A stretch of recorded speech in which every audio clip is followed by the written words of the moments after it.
since nahitabo tong sa Tacloban, ma'am, ato ang ipahugtan ang ato ang security forces sa mga schools, ma'am. As of the moment, unsa nay update po, ma'am? Yes, no, we have stretched our security deployment sa Kadalanan. No? As I have mentioned sa mga previous na interviews, yung 90% na heavy deployment of personnel sa Kadalanan. So, appeal na nga to ang mga eskwelahan. No? Considering nga doon na tayo 100 plus nga mga bagong graduate FTP na to. So, kung makita ninyo dahil nga yung mga pulis sa dalan, so appeal na mga eskwelahan, no? Meron tayong police assistance desk. Sa mga dagong eskwelahan, especially yung population ng 1,500 ng mga estudyante, so meron tayong mga pulis na kay gitabangan gyud nato sila karon, no, kay considering nga kulang sa sila o mga gwardiya. So para ma-prevent nato ang mga nakahitabo, no, sa mga uban nga mga eskwelahan gawas diri sa ato ang rehiyon.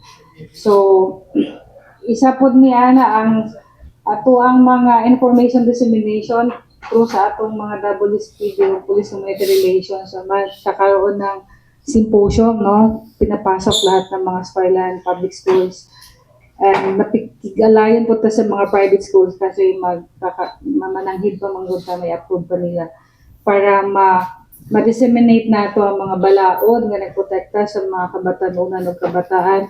Apil na niini yung balaod sa bullying, no?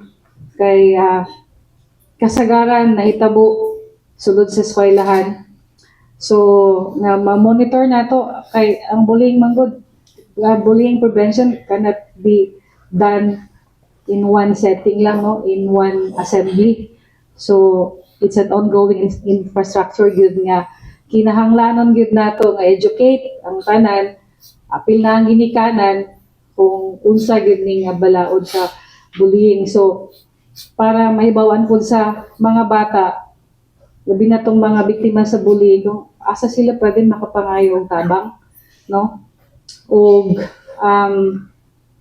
isa ni ana sa ato ang mga conferences so within sa DCPO nga untang eskwelahan aduna sila paghimuon nga kanang graduated matrix gani, kung murag ka na consequence ba kung unsay o kung makasala ang estudyante, ang bata, or makakommit o so meron ba yung meron silang ba yung first, second, or third offense, kasi nga naman ang may tabo kasagaran sa atong observation i-consider lang ni teacher kasi mag-ano yun, okay lang yun, mahadlok po si teacher nga basin unsay dangatan sa bata or pati ang bata maingon nga unfair ang kuan.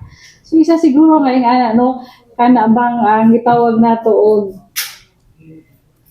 kanang sabi combined nga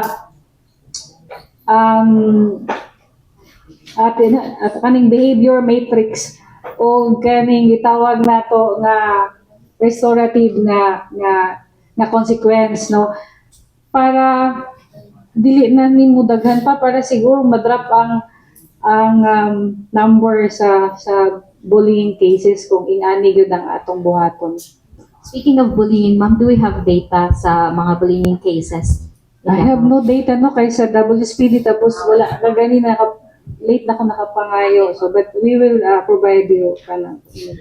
Ma'am, possible daw na ay active shooter na simulation exercise ipagay na PSSO, are we coordinating with ba sa ilaha, ma'am? Yeah, so we welcome that, no, kanang nalipay mi ana, no, kay dapat dili lang sa kadtong simulation exercise sa earthquake ug sa paningisa fire, no, o especially yung active shooting, no, kanang threat sa sulod sa eskwelahan o bisan sa gawa sa eskwelahan kay para ma-educate ug makabalo ang mga bata, ang mga teachers, ang mga security guard ug uban pa kung unsaon pag-confront, unsaon pag-handle ani nga kaning mga crisis situations. Compact na kadtong parang outpost na police.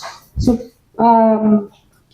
if you're referring sa outpost, medyo wala na tayong mga outpost kayo, no, except aning diri sa Ruhas kanang occupied sa tourist police, no, para sa Ruhas ng mga ano.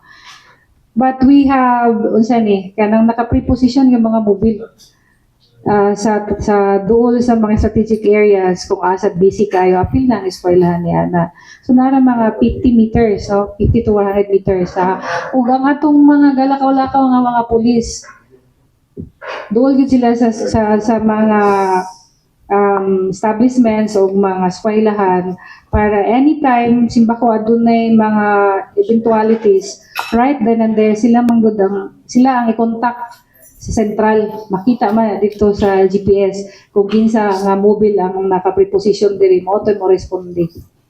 Pero do we intend to ibalik ang compact din na sa mga tulungan now that kining mga bullying cases that will lead sa mga drastic acts sa mga estudyante? I think not compact but police assistant desk inside. Okay. Sulod sa gate nga motabang dito sa ilahang ilahang mga security guard. Sa sulod gyud mismo sa gate. Kay I see FTP nakita na ko nga inspection siya sa bag sa diri sa City High. Nagtabang sa security guard. So isa na sa ato ang gi-stretch no gi-modify na to ang security deployment no through sa kani ato ang patrol operation. Nga gisud katong mga eskwelahan, especially public school nga dunay mga more or less 1,500 nga population. So aduna kitay mga ang kada stasyon nga nabilong aning kung asa nabilong ni nga mga eskwelahan isa na sa ilahang intervention no isa sa ilahang programa ng butang sila og police assistance desk sa sulod sa eskwelahan. Okay, ma'am, nakikoordinate ba tapos sa eskwelahan no, regarding aning pag-ila, especially sa high school, nga ning nga mga gangs, unsa man nabatay paningkamot, kauban ng school administration, sa eskwelahan nga ilo ni sila, kinahanglan natong imbestigahan kung naabag yun ni sila i-presensya diha sa matulungan. Yes, no, in the coming weeks, we will have our coordinating conference, especially sa mga school principals of administrators para ma-address nato ning mga issue of dili siya mag-deep up ning ingani nga mga panghitabo.